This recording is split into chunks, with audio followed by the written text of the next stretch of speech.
Yeah. Well. Okay, thanks, Leah, and thanks for the introduction, and thanks to everyone for inviting me. I realise that I know a lot of you already, and I know a lot of you are already fantastic at public engagement. So I don't want this session in any way to feel like I'm telling you that I've got a better approach than you, or that I don't want it to come across as being patronising in any way whatsoever. But I just thought it'd be really useful today to kind of talk about public engagement in terms of who we are and the kind of research that we do.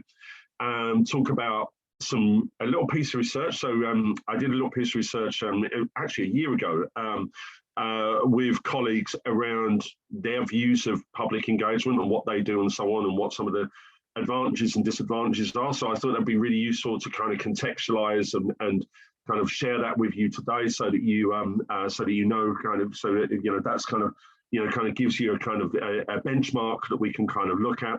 And also as well, it's a great opportunity for us to have a good conversation. Now, I realize there's a lot of you, and I know a lot of you personally, so I'm sure you have no problems like asking questions or joining in the debates or discussions. As Leah said, I have set up a Google Doc as well, which everybody will be able to contribute to completely anonymously. So when you have a look, you'll see it'll say things like anonymous aardvark and anonymous snake and so on. None of us know who you are with that. So if you don't want to participate, in the kind of like, put your mics on and chatting and so on, you can put stuff in there.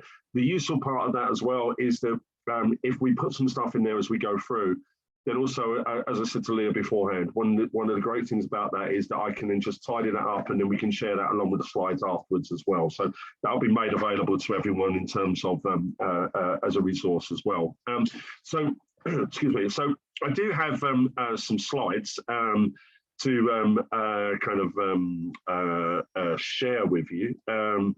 A lot of these are kind of questions or a way of kind of starting kind of prompting the discussion. So so I'll go on to those and I'll flit in between. If anybody does want to ask a question, please ask the question at whatever time you want to. I have no problem with kind of like being interrupted or anything.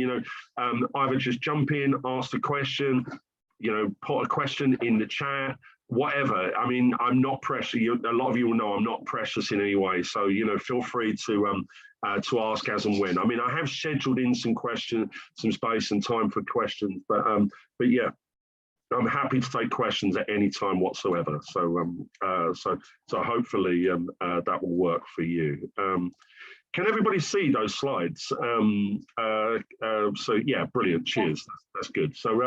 So I started with these.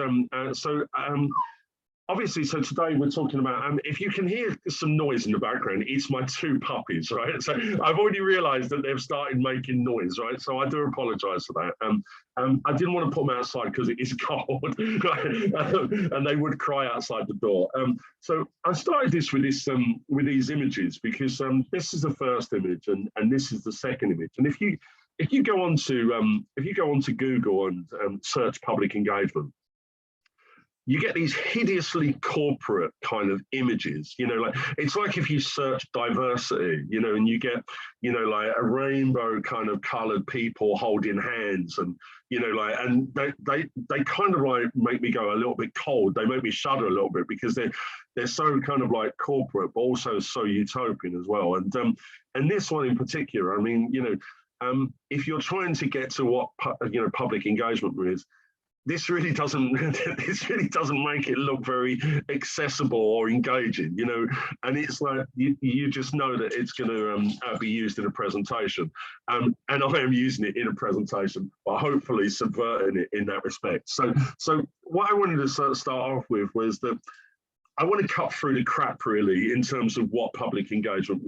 is and make it very straightforward, very simple to engage and understand with, and give you, hopefully share some of the ways that I do it that really, bypass all of this kind of corporate kind of like formal stuff that we have. So the structure today is I'm going to introduce myself, and I realise that a lot of you already know me. Then ask the question, what is public engagement? Why do we do it? How do you do it? And then a quick introduction to policy engagement, and then some reflections and some conclusions as to, kind of the learning from myself, in terms of, especially in terms of recent months, and, some of the stuff that, has kind of come out from that. And then I did put a Q&A at the end, but as I say, please do ask questions at any time whatsoever. Just on that, Leah, if anybody does put something in the chat, I don't seem to be able to see the chat straight away. If anybody does put a question in the chat, if you could just give me a thumbs up or something, just so that I know, that would be fantastic. Thank you. So introduction. So I thought I'd give you a little bit of introduction as to my research and how I kind of got into the kind of the policy and the public engagement stuff. And 20 years ago, I started looking at the topic of Islamophobia. It was, amazingly, I started looking before 9/11, which makes me feel very old, particularly when the students I'm teaching now, undergrad level, were born after 9/11, so it really does make me feel quite old and decrepit when I kind of do that. But yeah, so I started looking at Islamophobia pre 9/11, and then you can see that there's kind of two kind of strands which come out of it. One was the kind of wider problematization of kind of Muslims and Muslim communities, here in the UK, but also, I guess, in the kind of Western, kind of world, with a kind of in essence of kind of geopolitics thrown in there. And then the kind of emergence of groups like the English Defence League, Britain First, where, kind of like contemporary far right, kind of like rhetoric and ideologies moved away from more historical forms of kind of race, kind of Jewishness and those kind of things, to kind of like, Muslims, Islam and Islamophobia, And then you can see that as I've kind of worked through those, like all of those have kind of fed into this kind of idea of kind of engaging in the political and the policy responses, and also governmental approaches and discourses as well. And throughout all of that, every one of those, every stage of that, there's opportunities to engage a little bit more widely, with different audiences. And of course, as this has become more prominent, so more people want to kind of, find out a little bit more. And sometimes, finding out a little bit more for the wrong reasons, but sometimes, because these issues are timely and contemporary and salient, like both politically and publicly, then you kind of get opportunities to kind of talk around that, and there's an audience which is looking for that. I mean, Leah kind of touched upon most of this. I guess that some of you will know that I am also the public engagement lead for the School of Criminology, and I've been the public engagement lead for about a year and a half there. But there's a couple of other things as well that I thought I'd kind of flag up. So this idea around multidisciplinary social scientist, right? So this is what I put on my CV, which basically means that I've worked across a lot of different disciplines and departments, right? So one of the good things for public engagement is how you define yourself and describe yourself. So, it's, it could be that I'm not an expert in anything whatsoever, or I'm a multidisciplinary social scientist. So again, it's a way in which you kind of present yourself to the world. But also you'll see there that when you look towards the bottom, what's one of the things that I've done regularly is submit kind of oral and written evidence to a number of parliamentary committees and parliamentary groups. And we'll come on to that a little bit later. And that's to give you a little bit of a kind of activity for you to kind of, participate in terms of that. In terms of public engagement, I guess that, it was funny because when Leah invited me to do this, I started thinking about, where I've been and what I've, how I kind of got to where I am now, like, which is not in a way of kind of going, wow, look at the giddy heights I'm at in any way, but just, where I am in terms of my ideas around public engagement. And I think that one of the things was that the non-traditional route into academia. So I came into academia as a mature student. I didn't have have A-levels or anything like that. I had to kind of go through a different route to kind of get access into that. And, kind of coming into the world, the world of the university space, higher education space, having worked for, like 15 years prior to that, gives you a very different perspective to, to a lot of others. And I think that the other thing was that, after I got my PhD, I again left I stepped away from academia and took on the role of Director of Research and Policy at Birmingham Race Action Partnership, which was I was there for 3 years, and it was really useful for me because it was actually about working with real people, you know. And I'm not saying that as academics we don't work with real people, but it was a chance to actually work in those spaces where you are doing research where you're actually advocating for, you know, things like, you know, advocating against inequalities, you're advocating against racism, you're advocating against, like, you know, at the time when I went to Birmingham Race Action Partnership, it was around 2006 with the introduction of the Equality Act. It was the first time that, you know, this had been expanded, you know, the kind of Equality Act had been expanded to, you know, more officially towards things around sexual orientation, to disability, to age, and so on. And so it was a really kind of interesting time to actually look at the way in which a group such as what we were working at, which was previously pretty much a race equality council, was then looking at advocating across all of these different kind of minority and liberation groups in communities, and you know, really giving me that opportunity to get in and understand, you know, what actually is real and what isn't real, and, you know, like to kind of like, you know, work with real people and see, you know, see the impact of this stuff. So it was really kind of interesting, you know, for me in terms of that. And since then, I've kind of really kind of, you know, seen myself as, you know, an activist academic, which is somebody who, yeah, I have an opinion, you know, and I don't say that, you know, I don't say, you know, for people who don't describe themselves that way, I don't think that's a problem. But for me, there is something around being an activist in there. You know, I have to continue that process of advocating, of lobbying, of trying to bring about change and so on. And that can be a very, very small change, but that's something that I really am committed to, and that's something that's kind of come out of my journey here. But also a public academic as well, somebody who, you know, kind of like, you know, I think, as you know, I feel I have a responsibility to speak up, and that responsibility sometimes, you know, has adverse effects, and you know, can be really quite problematic. But I think that, you know, when we live in a society where, you know, there are so many things wrong, and there are so many things that, you know, kind of we can contribute to, and we have the knowledge and the understanding, and importantly we have the evidence, then I think we have a responsibility to do that. So I'm very much buying into myself as being a public academic, an activist academic, and support the notion of the university being public university as well, you know, whether that's Leicester or indeed anywhere else. And what was really funny, so after having worked at Birmingham Race Action Partnership, my first, you know, I did my PhD at the University of Birmingham, and I went back to the University of Birmingham, and I went into social policy. And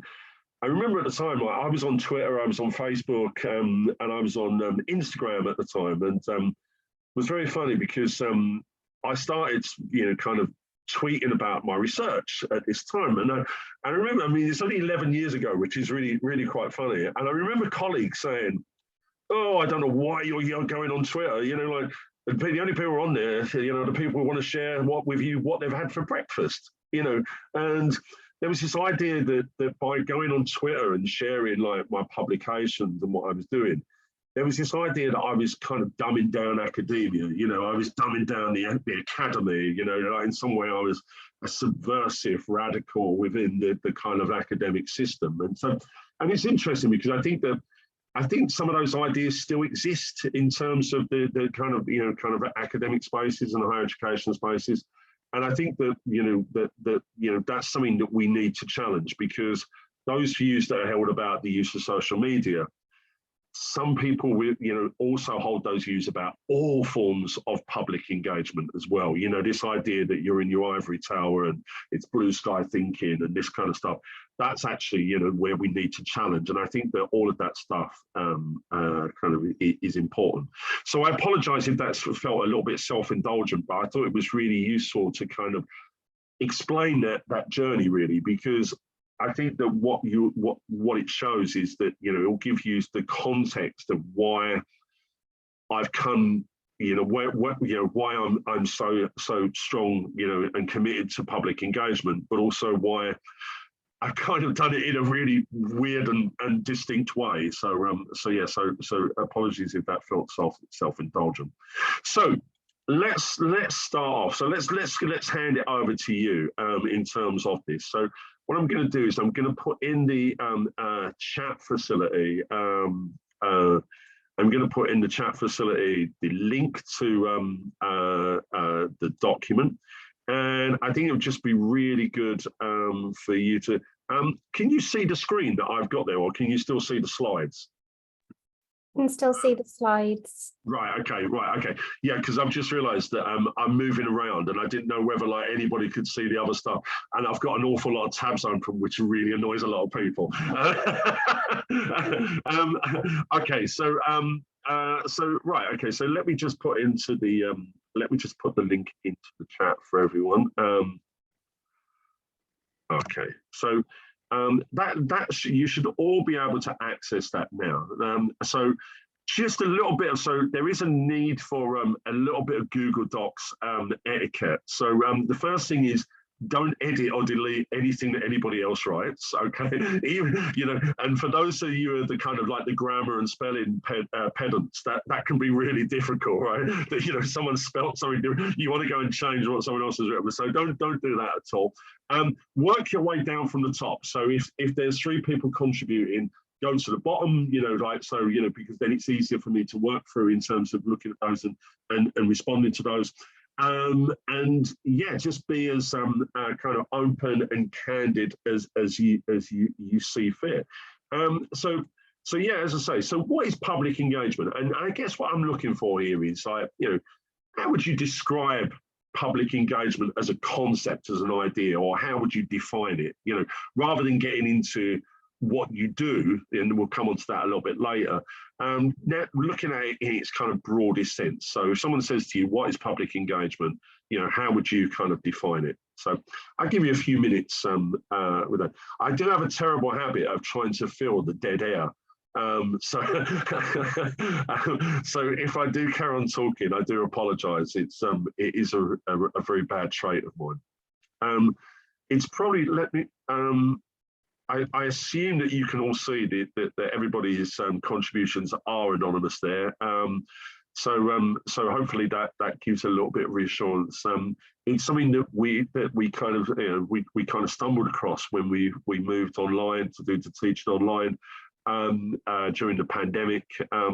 We found this was a really useful way to get students to kind of connect and kind of interact.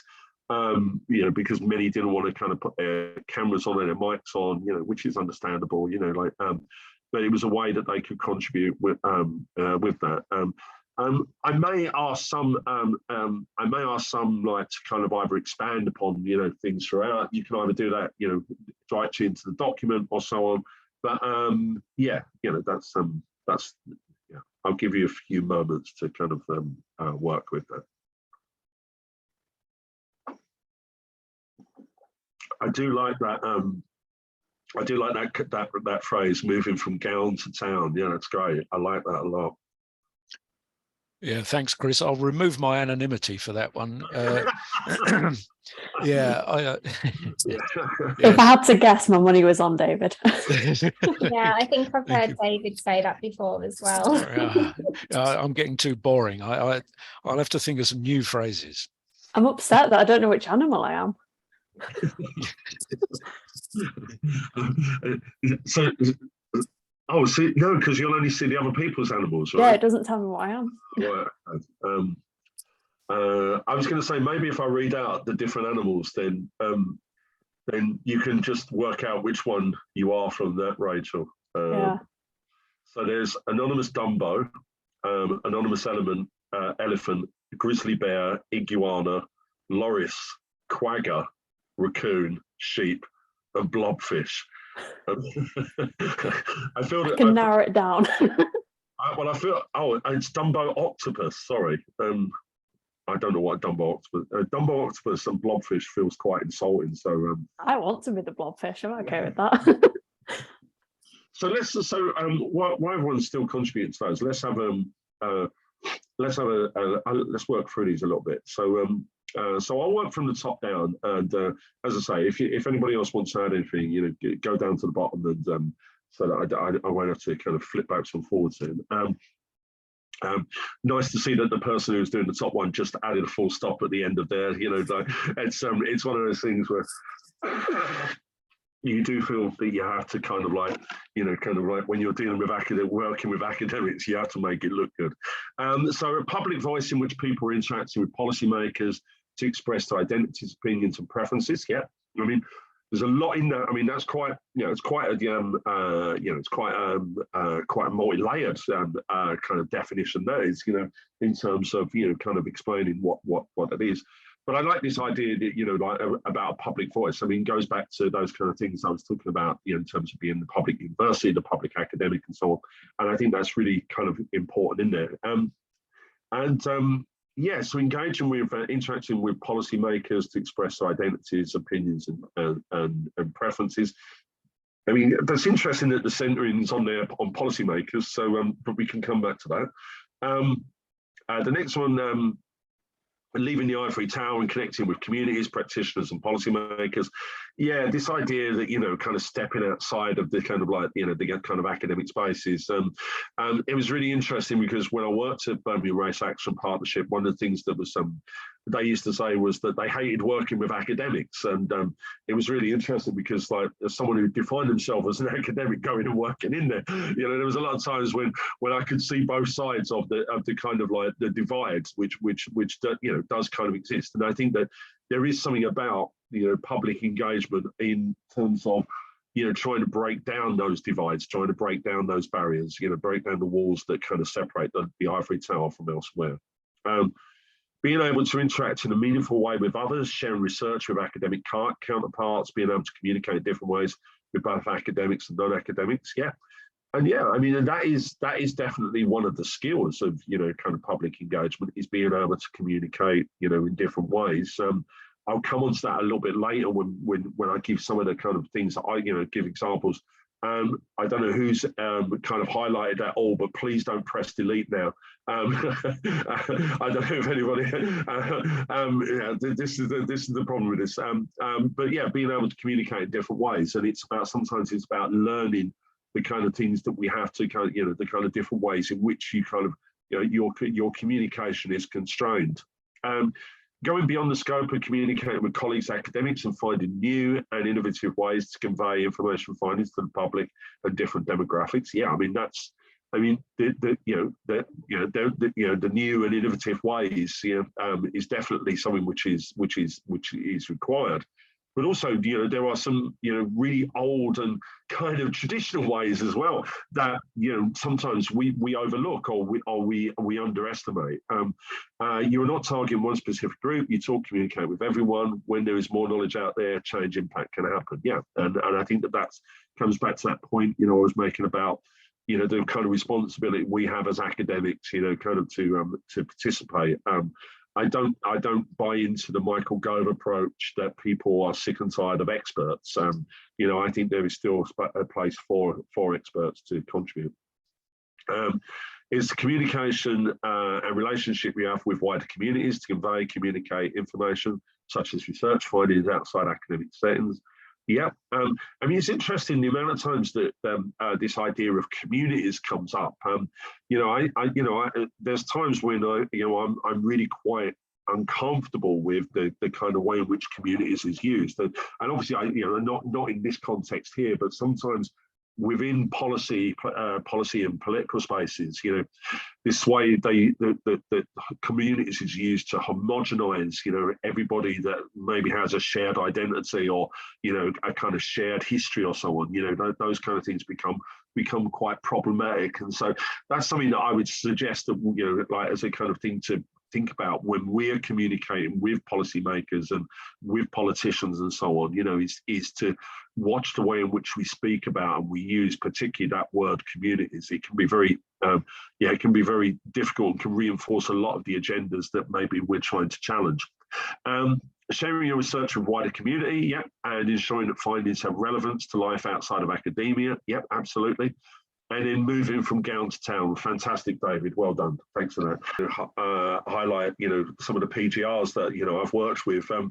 I tend to forget how big a thing it is for them now because I'm like 20 years into this, right? And I'm like, yeah, just go and do this, give this a go, do this. You can do this, as if everybody's got that kind of like that same level of confidence and experience and so on.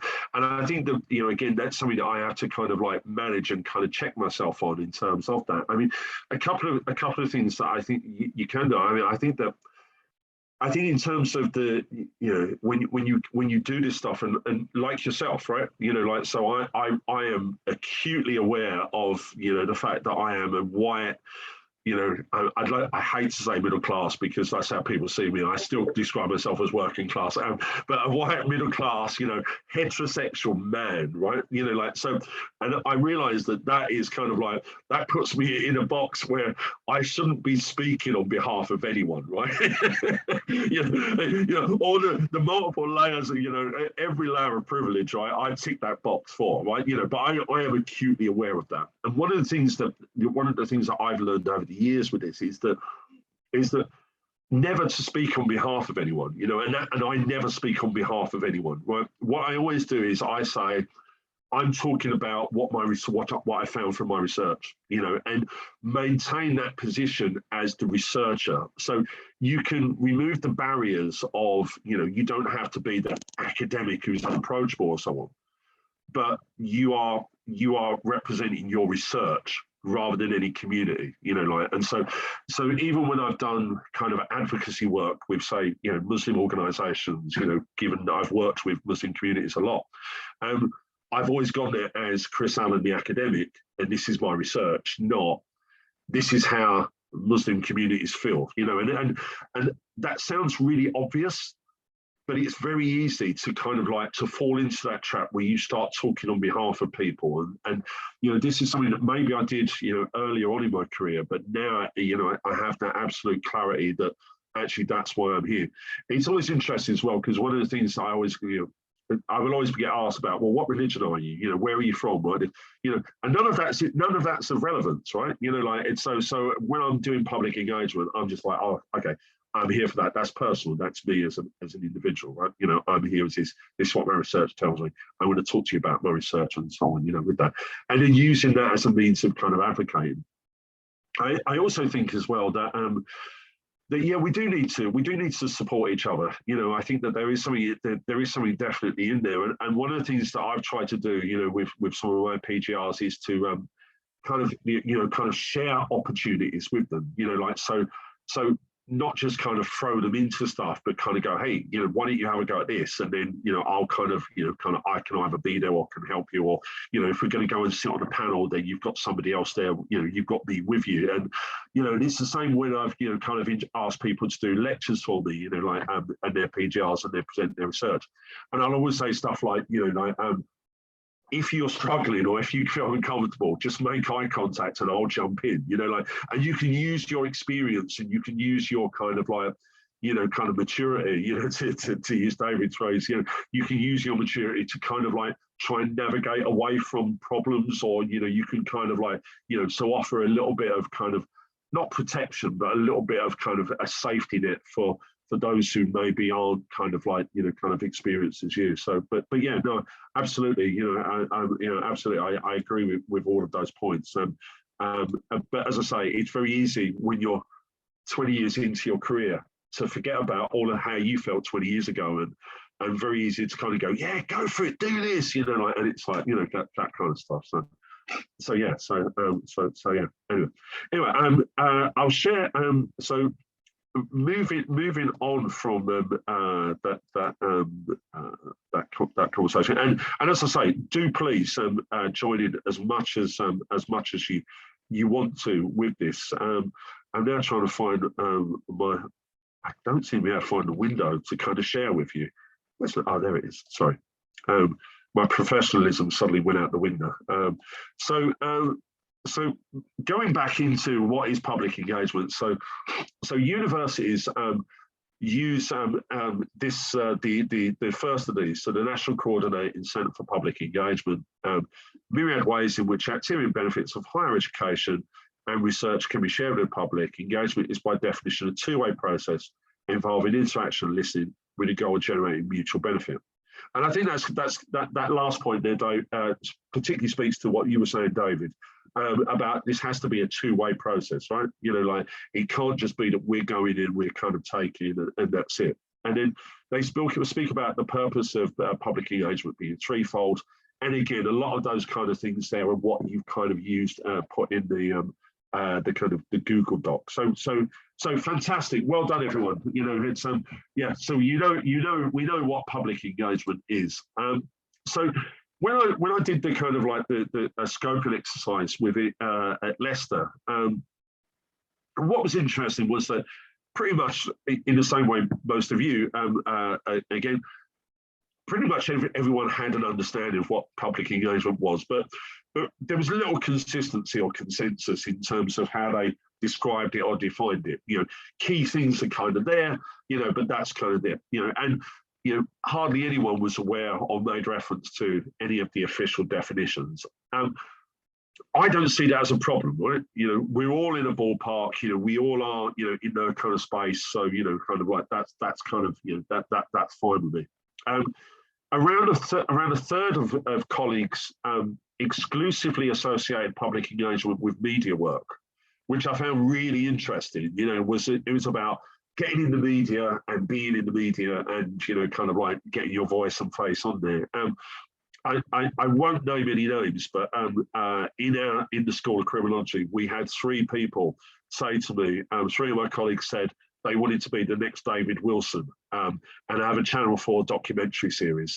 That was their view of what public engagement was. The first time it said to me, I actually laughed and I thought, oh, wow, oh, you're being serious. And then by the third time it was said to me by a third colleague, I was like, wow, this really is an aspiration. So yeah. And most colleagues said that they would like to do more public engagement in terms of moving forward. Right?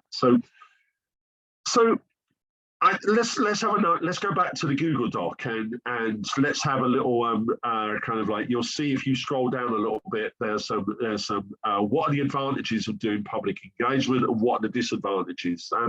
And you can think about this in a number of ways. You can think about it from the point of view of the university. You can think about it from the point of view of you as an individual. You can look at it from a professional point of view. You can look at it from a personal point of view. You can look at it from the point of view of the GP communities, you know, in them whatsoever, but just a personal opinion. And I think that, you know, and I think that, you know, David, if I can share an experience that we had earlier in the year when you were doing the disability conference, disability hate crime conference, and I think that one of the things was that, and I think that I was less surprised than maybe than yourself, you know, because there was all this kind of talk about we were going to have like kind of, you know, regional news, we were going to have like national news, we were going to come in and everything, and you know, it was all prepared for that. And then pretty much at the last minute, everyone just went, nah, you know, nah, can't be bothered anymore. And that's been my experience of the media, you know, throughout. The media is, you know, I don't want to say that there's not a value in you know, engaging with the media, but I think that when we do public engagement through the media, we need to go into it with our eyes open. And you know, it's extremely exploitative. So I will constantly have people in the media say to me, "Can you get me a Muslim woman wearing a face veil to stand in front of a camera and tell me what she's had done?" Well, it's like, no, because you know, when I've done that research, it's taken me a year and a half to be able to build a relationship and trust, to be able to get that person to speak to me. You know, I'm not now going to give you her details and plonk her in front of a camera and have like, you know, lights and camera in her face, like, you know, being asked about this stuff, you know, like, you know, and I know that works across, you know, and I know that was something that was particularly key to the kind of the conference with yourself as well, you know, like this idea around getting some victims in front of the camera. So we could, yeah. And also as well, the kind of like, the almost kind of like superficial and fickle nature of it. And as you say, it's like, oh, another story breaks. Yeah. Well, disability hate crimes, you know, was important 5 minutes ago. 5 minutes time, it's not going to be, you know, and literally, you know, the swing of the, you know, you know, and you can be in that position where you're prepared all this stuff. So you've gone there and you've kind of doing this, and actually at the you know the final moment they go, no, that's it. You know, I mean, it's terrible. I actually had a woman from Radio 5 Live ask me to produce a victim on the day with a child, because the impact is much greater if a child is involved. And the words I used, I won't expand on, but they began with P and ended with off. So, you know, it's just sickening. I laugh because it's so ridiculous, but it's actually true. You know, and this is the. I mean, I've had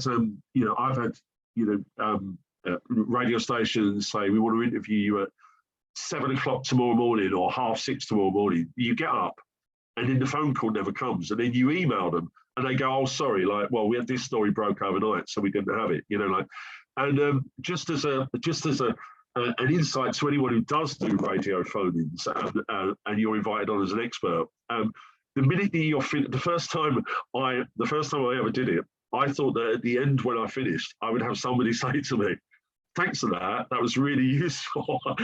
You end on air, and then you're cut off straight away. You never get a word of thanks. So again, you know, like these things are kind of very.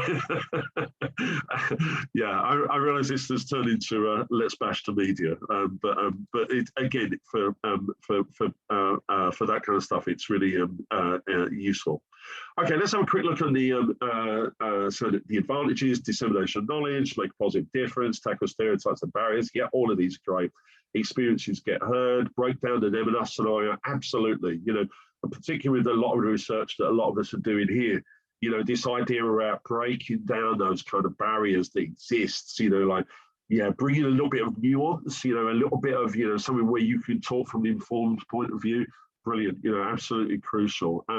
Bridge gap between research and those research can help. Absolutely. You know, and again, you know, the opportunities that provides as well. I mean, there's been a number of times when I've done stuff either in the media, you know, to kind of give a more positive slant on the media. So, you know, doing stuff in the media, and then an organisation or a group or, you know, something like that will reach out to me and ask me to kind of like, you know, to go and do something with them. And so, you know, yeah, that idea about bridging the gap is absolutely crucial. Yeah, really, really good. Empower the voice of those who are marginalised, those being researched. Yeah, again, you know, like, absolutely. You know, yeah, I mean, it's so important, you know, to you know, again, not to speak on behalf of, but to use the platform that you have, you know, in a kind of positive and meaningful way around those who are you're doing your research with, you know, and becoming an ally. Yeah, absolutely. I mean, we get a lot of stuff around allyship at the moment. You know, post BLM, there's been a lot of, you know, kind of talk, you know, conversations around allyship.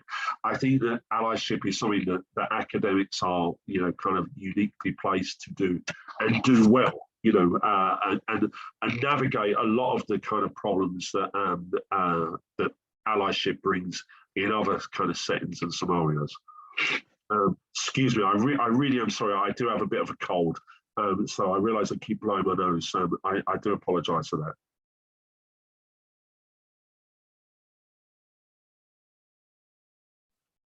that. Okay, let's have a look at disadvantages. Information being selectively chosen to fit arguments. Yeah, just as an experience on that, back in, oh wow, it must have been 2005, I did an interview for Dispatches on Channel 4. I was asked to go to Brick Lane in London. I was more naive at the time. I didn't realise that they wanted to film me walking down a street where there was likely to be some Muslim women wearing the face veil, which they took the fantastic opportunity to do that. I was then interviewed for, you know, probably for about an hour, and when the series when the episode went out, they had cut it down to me saying something along the lines of, well, Islamophobia is typically low level, you know, so, you know, it's not really something where, you know, like kind of like, it doesn't really go into the space where, you know, it goes into murder and, you know, extreme violence and so on. and literally narrowed it down to that and used it as me kind of saying, well, it doesn't really matter then, so that was quite interesting. Pace of public and media engagement, changing priorities and top stories. Yeah, our research can very soon become old news, and especially with the pace with which academic publishing takes place. This is something where it can be very, very old news, in terms of what we're doing. Making yourself a target when people misunderstand your stance. It feels like that was me who's written that, but that definitely wasn't me. But yeah, I mean, it's very easy for things to be, for you to be misunderstood. And even when you're quite clear with what you say, that doesn't seem to, that can still be kind of abused and so on. And yeah, it can be misused and reinvented. If people search now on Google and put in Chris Allen and Hindu hater, you will see that there is a widespread view now that I am a Hindu hater. You will find that there's no evidence to support this whatsoever, but the narrative is very clear in terms of that. I mean, I realize I laughed when I said that. I didn't mean to be dismissive of that, but it is just so ridiculous how something can be completely kind of snowball, from nothing, but then becomes like the kind of overarching narrative about an individual and so on. So that's great. So that's absolutely great. So so brilliant in terms of that. Let's go back to the kind of like the slides again. So when I ask colleagues about why do they do public engagement, there was four kind of like broad reasons why, and I think that it's quite interesting, so there was the personal, a lot of people enjoy it. I mean, it's something that I enjoy. I'm not gonna say that I don't come at this purely from a kind of I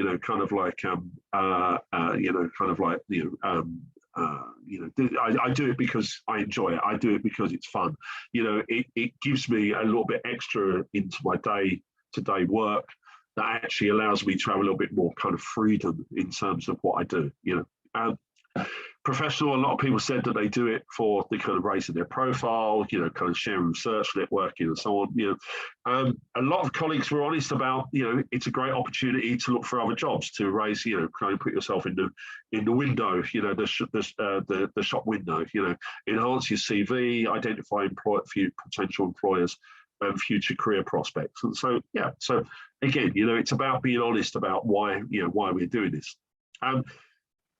There was also this one about values. So a lot of people kind of spoke about that they felt the need to do it. They felt it was they had a kind of a moral or ethical or social or political responsibility, to kind of do this, and it was part of their values. So the public engagement stuff, kind of fit with the kind of their personal professional values. This idea around public scholars, speaking to the real world, like making a change, opening up HE, and a lot of the kind of things that have kind of come out previously with ourselves. And then there was this last one, and this is one that I've I've really kind of benefited from and kind of experienced is this idea around potential, right? So when you get invited to do something in terms of public engagement, and you might do it because it sounds like it's a bit of fun. You like the people that are organising it. It may not necessarily, you might not necessarily think this is going to change the world or have any immediate impact and such, but it might just be a nice kind of engagement or event or something like that. And I think that one of the things that kind of come up with this was this idea that actually when you do something, it always has the potential to have a consequence later on in your career. And there's been loads of times when I've done something which is kind of like, I've done and forgotten very quickly because it didn't really have, it was kind of just something that was nice, or, I was doing it for a colleague or a friend or someone I liked or someone. And 3 or 4 years later, someone would come back, oh, I remember seeing you at this event, or I heard you speak in the media, or I read something that you'd written or someone, and you kind of get a little piece of research come out of that, or you get another opportunity and so on. So again, some of the people, a lot of colleagues said that they actually do the public engagement because the potential it has. So it may not give you something, in terms of like research impact, for example, research impact, you want something that's measurable and, is there and is tangible. Whereas this is a little bit more kind of like, intangible, something where, something it may or may not happen, so, and I kind of like that and see a lot of my own kind of choices around that and my own view around kind of public engagement within that. Just on that basis, has anybody kind of done that? Has anybody kind of, done something like, and then a few years later have had a kind of follow up or come back with that?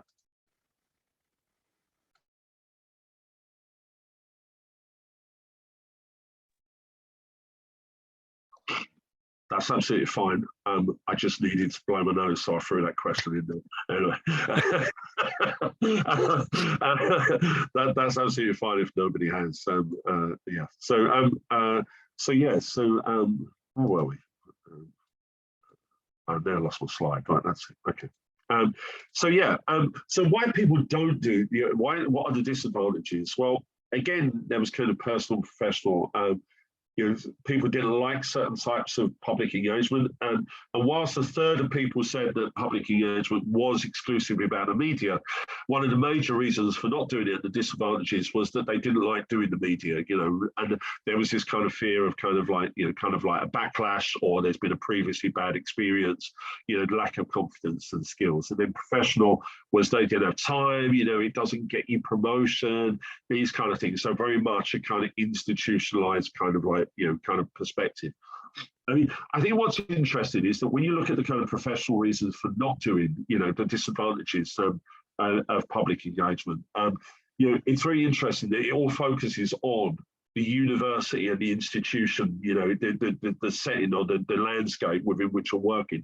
No, nobody really kind of said they shouldn't be doing, the disadvantages of public engagement is because it has a negative kind of consequence on people or the public or so on, So I think that's really important to kind of differentiate and kind of highlight there. And for PGRs and early career researchers as well, there was also the kind of lack of knowledge, there was kind of like, or the know-how on how to do that. And that for them presented them with a huge challenge in terms of, kind of making that first step. So for those of us who are, a little bit more experienced and, kind of in terms of that, this is something that we should bear in mind, in terms of, supporting and helping, with public engagement, spotting those opportunities, kind of, offering a helping hand, kind of giving an invitation. One of the things, I think one of the things, and I agree, Irene, like those, I love those things where you just go along, you have a conversation, right? You're talking to other people. And one of the things that I've always taken from those myself is that rarely within a university setting do you get thanked, right?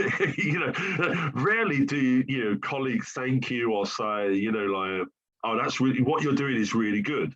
But when you go into these spaces and you're just having a conversation with what you do, right, about what you do, and you're listening to people, and like you're kind of like saying, oh yeah, well this is like this.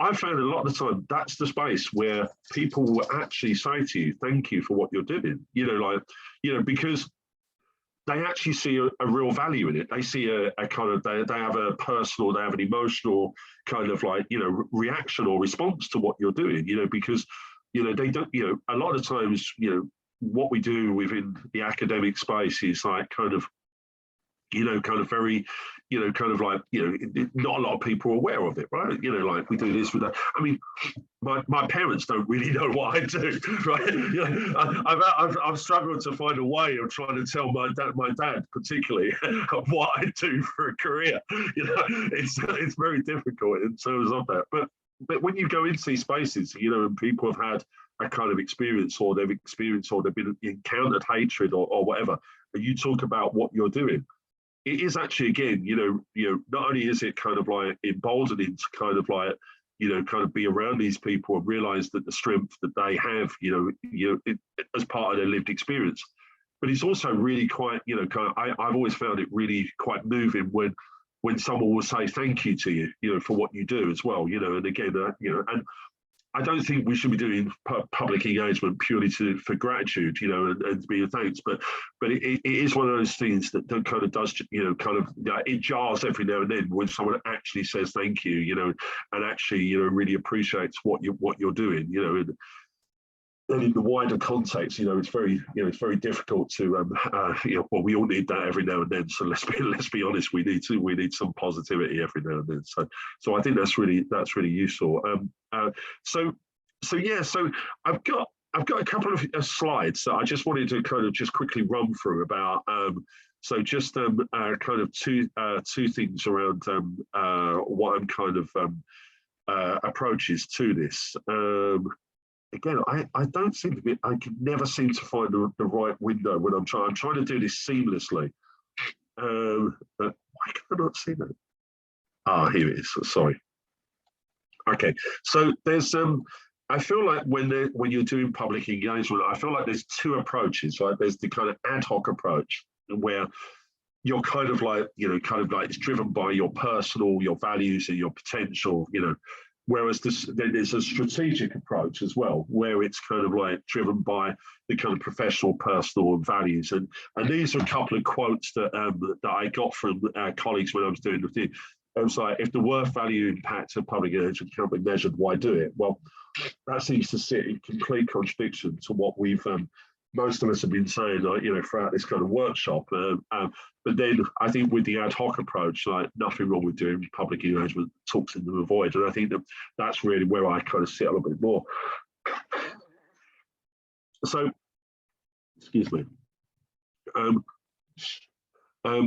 I think so. I wanted to kind of talk about some of the more ridiculous ad hoc things that I've done, right? And I guess that what you were saying, Rachel, earlier was a much more professional version of what I did. Kind of ad hoc. You thought about, you was in lockdown, and you thought, oh, I'm going to launch a podcast, like that kind of stuff. And so when with my undergraduate dissertation, I am. So, shush, hey. Sorry, one of the dogs is growling at his reflection in the window.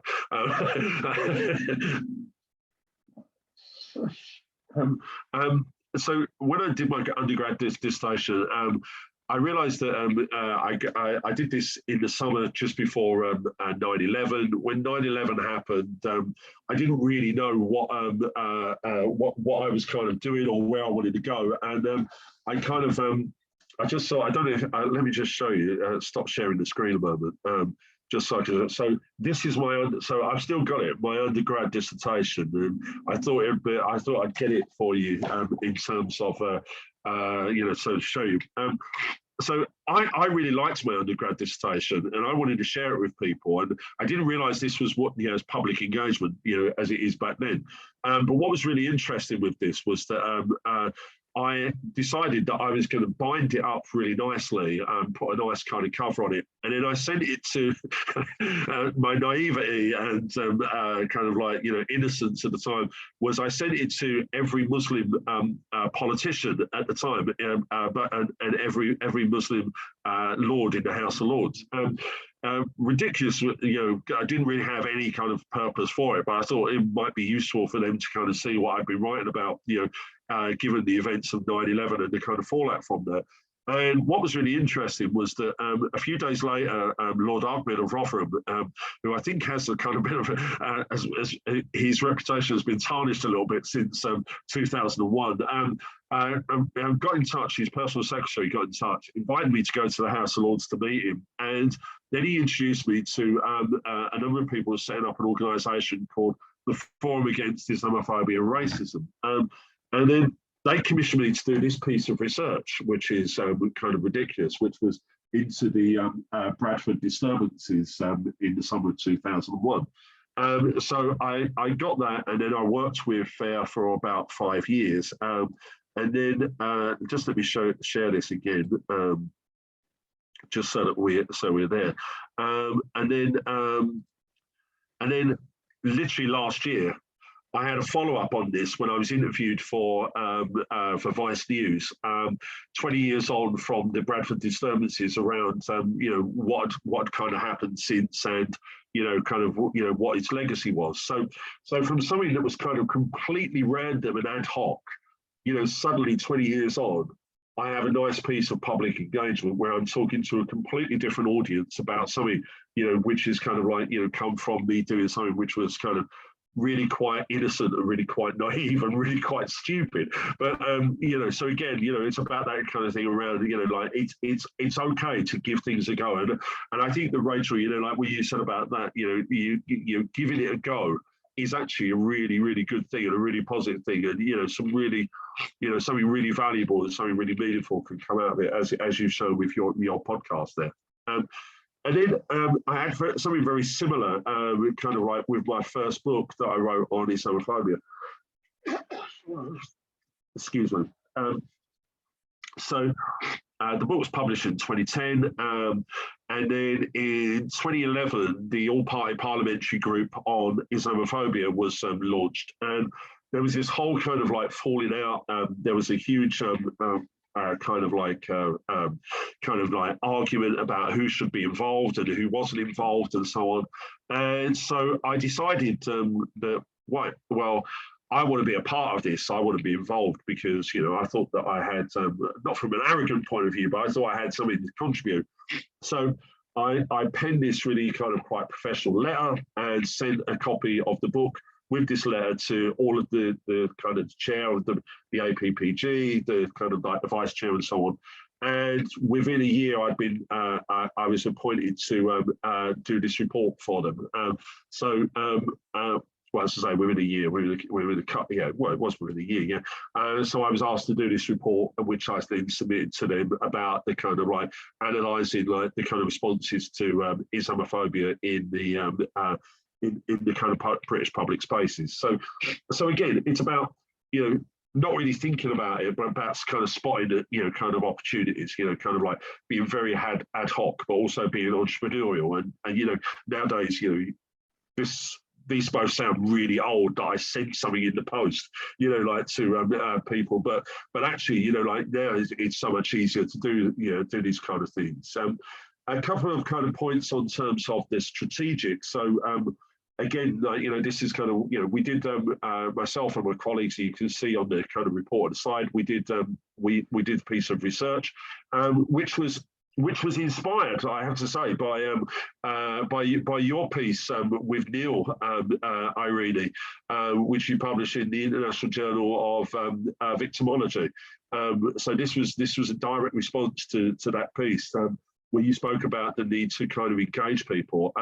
So we did this. So we did this piece of research, where we interviewed kind of like 20 veiled women, Muslim women. We then published 2 peer-reviewed journal articles out of it. So we had a very nice kind of like academic kind of like intention with it. But then we worked with, kind of like third sector organisations to write a policy report, which you can see on the right-hand side. And working with them, we then were able to launch that report at the House of Parliament in November 2013. And then back at the university, in the university space, because it's attracting cross-party support, it fed into a REF 2014 kind of impact case study. And so, again, you can see how something you do as a piece of research, so something you do is very academic, is very strategic, you can then use in a way, to kind of like, open up all these new kind of opportunities for you as well. And then very similarly, I'd done research into national action between 2015 and 2019. National Action were an extreme right-wing group that are the first of its kind to be banned or prescribed in the UK. I've been doing this kind of research, kind of monitoring their kind of, kind of like their ideas and their activities and so on. And then the Commission for Counter Extremism put out a call for papers around kind of like, contemporary extremism. And this, for me, was a great opportunity to be able to use the research I've been doing previously. Excuse me, sorry. to use this previously, to kind of inform that. We were commissioned at Leicester to kind of do that. I produced a report which the commission published. I also published an article in Conversation. And then from that, it's kind of, again, from an academic point of view, it's a book scheduled for publication next year. But also in that more public kind of like policy space, I was appointed an independent member of the West Midlands Police Counter-Terrorism Unit advisory panel as well. So you can see how, obviously I'm giving you a very kind of like, brief overview of this, but you can see how these kind of things, for me, it's about spotting those opportunities where you can be strategic with the research you've got, where you can see that there's an opportunity to make real impact, and then kind of like you can then do something measurable, which then feeds into the kind of research impact. But also what's key to this is the public engagement stuff. Here you've got the media, you're talking to different audiences, you're engaging with the policymakers, with the police and so on, previously as well, you're engaging with politicians, but also, they're using that as a means to go out and talk to kind of different groups as well. And of course, as I say, the ad hoc stuff is just really, kind of like trying to spot an opportunity, try and see where you can shape and influence and so on, go on in terms of that. I just wanted to do a couple of slides just on. I just wanted to do a couple of slides on policy engagement and talk about kind of some of the things you can do with your research. And I think that when it comes to I very much have what I see as a kind of entrepreneurial kind of side to me when it comes to public engagement and trying to spot opportunities. And I kind of like this idea of spotting opportunities. And I was thinking about all of us, all of us are doing research which is timely, salient, which has kind of political, social, cultural reference, or resonance in terms of that. I was thinking about how to produce a policy briefing. And I think that one of the things that we do is we kind of wait for those opportunities to come up when people say, there's this or there's a call or so on, and then we kind of respond. But I think that one of the things that we can do, and we should do a little bit more, is actually, be a little bit more proactive with our public and policy engagement, particularly in the policy and political spaces. And so, writing a policy briefing, producing a piece, something which is no more than 2 sides long, something that you can send to, kind of politicians and, kind of like, to different kind of like people in policy spaces, whether you want to go local authority, whether you want to go national government, whether you want to go, more regional, in terms of international or so on, all of those things there. And I think that one of the things I just wanted to quickly share with you was this. I don't know how many of you actually kind of are aware of this, but if you're looking at if you want to look at some ways of kind of finding where to kind of find a place for your research, then one of the things that I would say is that you can start by here, and this is just something which is really useful. Let me just again, I need to just try and find this space. I've got so many windows open that when I immediately look at this, I cannot see what window I'm trying to get to. Here we go. Right. Okay. So I don't know if anybody's actually ever looked on here or knows of this. So if you go on if you go on www.parliament.uk and look for the register of all party parliamentary groups, and then this is so you can see this is as of the 30th of November. And if you look down, there is an all-party parliamentary group for every one of these different countries, so you can see here that, so wherever your research is pretty much in the world, you can find an APPG, and they will constantly be looking at, kind of gathering evidence, kind of having kind of research fed into them. And so you can approach any of these. If you click on them, you'll find all of the contact details, where you can go, what their current activities are and so on, with those kind of things. And then when you get down to the subject groups, you'll see that there's a whole range of different kind of groups here as well.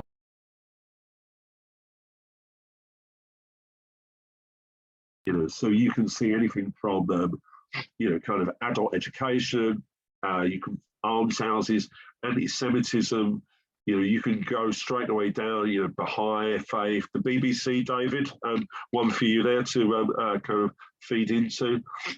Bingo, Black country economy. You can see here British Muslims, British Sikhs, British Hindus, British Jews, and so on. And you can go down here, and as I say, like you can, knowing knowing the research that you're all doing. Some of you are probably aware of, kind of like the disability APPG as well, but you can quite easily kind of like get in touch with us.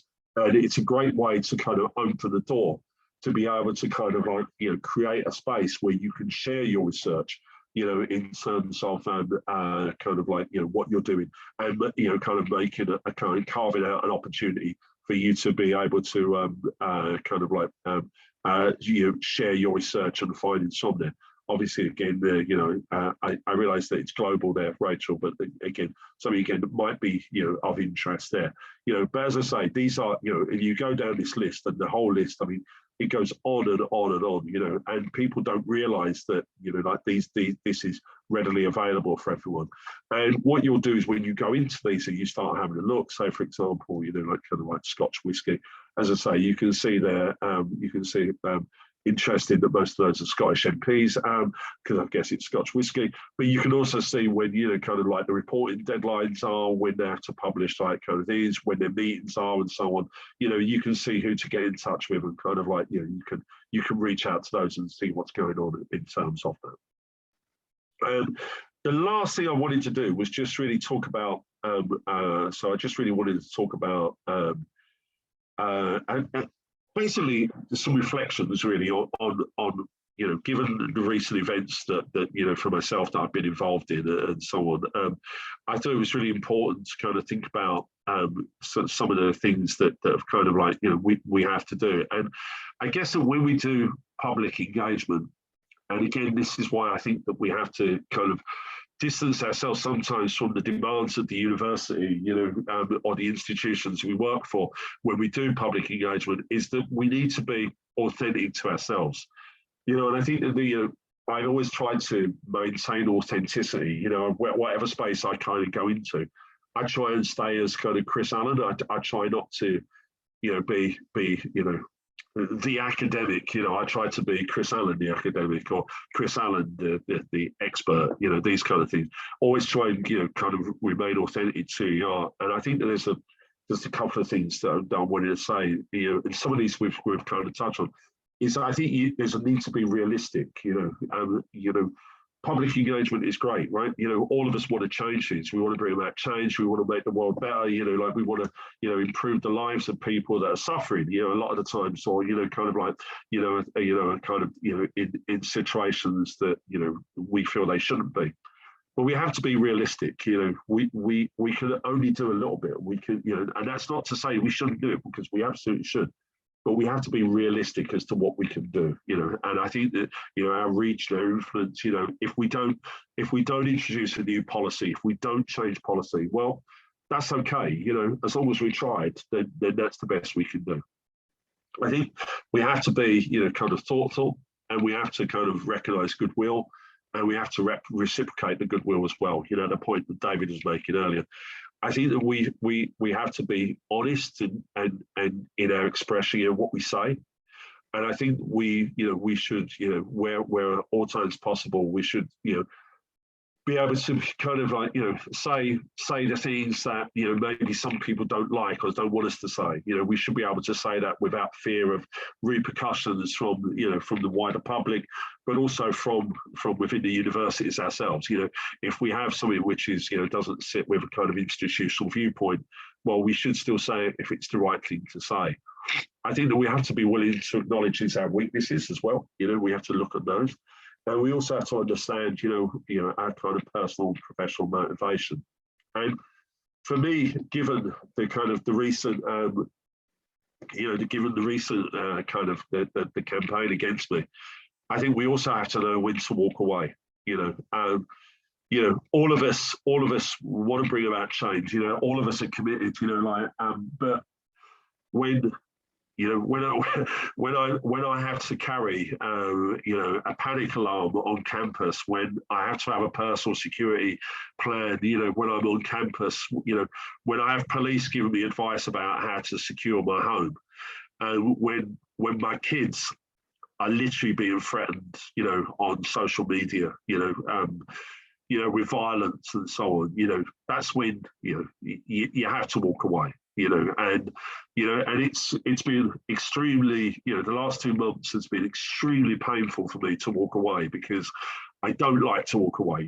I don't like to, to give up. I don't want to be seen to be someone who's a quitter. But when you're seeing the very real impact to that extent, and you're seeing your kids and your grandsons, when I see my daughter fearing about pinning, tagging where she's taking my grandsons, for a day out, you have to kind of like, you really have to kind of go, okay, I'm walking away now. That's it. I can't do anything in this situation, and the issues are much bigger than me and what I can do. So yeah. So just with that. So as I say, I'm an absolute, committed to public engagement. Public engagement is great. It's fantastic. I'm never going to stop doing it. But, there are times when, for ourselves and for our loved ones and the people around us, and we have to just say, no, I'm done. And 5 minutes before 2 o'clock, I should now say I'm done with this as well. So yeah. So hopefully there was something of interest in there for people, if not everything else. So, yeah.